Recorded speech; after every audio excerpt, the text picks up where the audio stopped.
Après 10 ans d'existence, le complexe scolaire La Plume rénove son cadre pour le bien-être des apprenants. Le complexe scolaire La Plume, c'est de la maternelle au CM2 avec 100% au CEP, une salle d'informatique, une bibliothèque, des salles de classe dotées de chaises et tables individuelles, une aire de jeu, une cantine, des toilettes modernes et autres, pour offrir un meilleur cadre d'apprentissage à nos enfants. Donnez-leur la chance de réussir brillamment et sainement en les inscrivant au complexe scolaire La Plume, situé à Tinvier, dans la ville de Porto-Novo. Contact 00229 61 16 96 69 ou encore 00229 99 15 40 30. Au complexe scolaire La Plume, nous formons réellement l'élite de demain.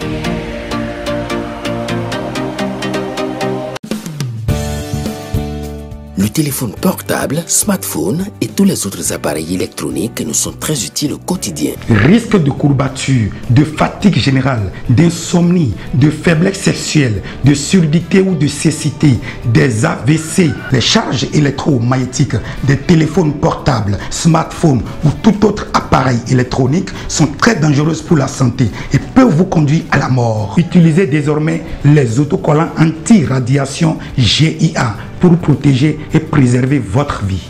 Les amis, faites comme moi, Gégé Lapino, en adoptant DMA GIA. Vendredi 30 août 2024, amis internautes de Guérit TV Monde, bonjour et bienvenue dans cette rubrique. On retrouve à présent Amanda Daquet dans la rubrique La Une de la presse du quotidien La Guérit. Le contenu, c'est avec vous. Dans sa dernière parution de cette semaine, le quotidien La Guérite titre en manchette ce vendredi 30 août 2024, Mathias Kouanou apprécie les réalisations sur la rupture.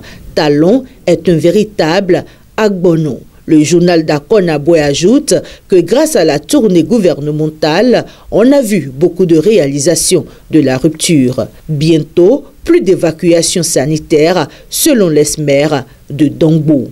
Pour le député de la 9e législature, depuis l'arrivée au pouvoir du président Patrice Talon, le Bénin a radicalement changé grâce aux différents chantiers de développement. Après 8 ans de gestion, les citoyens vivant dans les zones les plus reculées du Bénin peuvent aisément constater les changements opérés. En comparant le chef de l'État aux anciens présidents, l'honorable Mathias Kouanou, élu de la 20e circonscription électorale et membre influent du bloc républicain, confirme que le président Patrice Talon est un véritable agbono. L'intégralité de l'article est à lire à la page 3 du journal.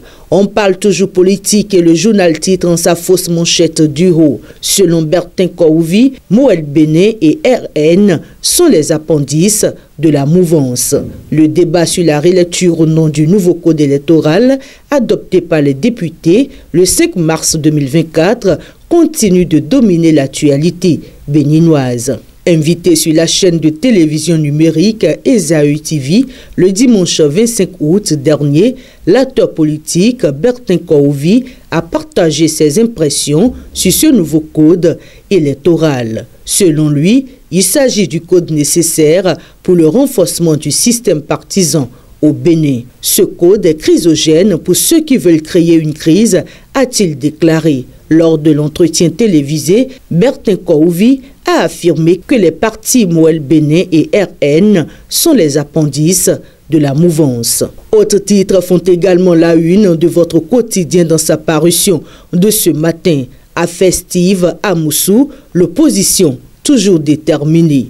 Le dossier du frère Onvi, soupçonné d'être le chroniqueur Steve Amoussou, continue de susciter des réactions. Un groupe de 4 députés de l'opposition a saisi le gouvernement sur cette affaire qui risque de fragiliser les relations diplomatiques entre le Bénin et le Togo. C'est pas une série de 15 questions d'actualité que ces députés de la 9e législature, conformément à leurs prérogatives constitutionnelles et aux textes qui régissent le règlement de l'Assemblée nationale, ont interpellé le gouvernement du président Patrice Talon sur le mode opératoire ayant conduit à l'enlèvement du frère Onvi.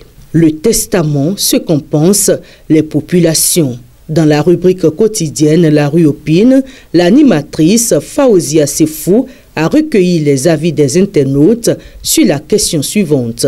Que feriez-vous si votre enfant vous demande de rédiger votre testament? Les différents avis sont à découvrir dans les colonnes du journal. Et pour terminer, à l'oreille du journal, on peut lire première et deuxième journée des éliminatoires de la CAN 2025. 25 guépards convoqués par Guerno Rohr. Le sélectionneur national du Bénin, Guerno Rohr, vient d'annoncer la liste des 25 guépards convoqués dans le cadre des premières et deuxièmes journées des éliminatoires de la CAN Maroc 2025. Le Bénin débutera à l'extérieur contre le Nigeria le 7 septembre à Ouyo avant de recevoir la Libye 3 jours plus tard au stade Félix Houphouët-Boigny d'Abidjan en Côte d'Ivoire. Merci à vous et à lundi prochain. Merci à vous, Amanda Daker. Excellent week-end à vous et à lundi prochain, si Dieu le veut. Au revoir.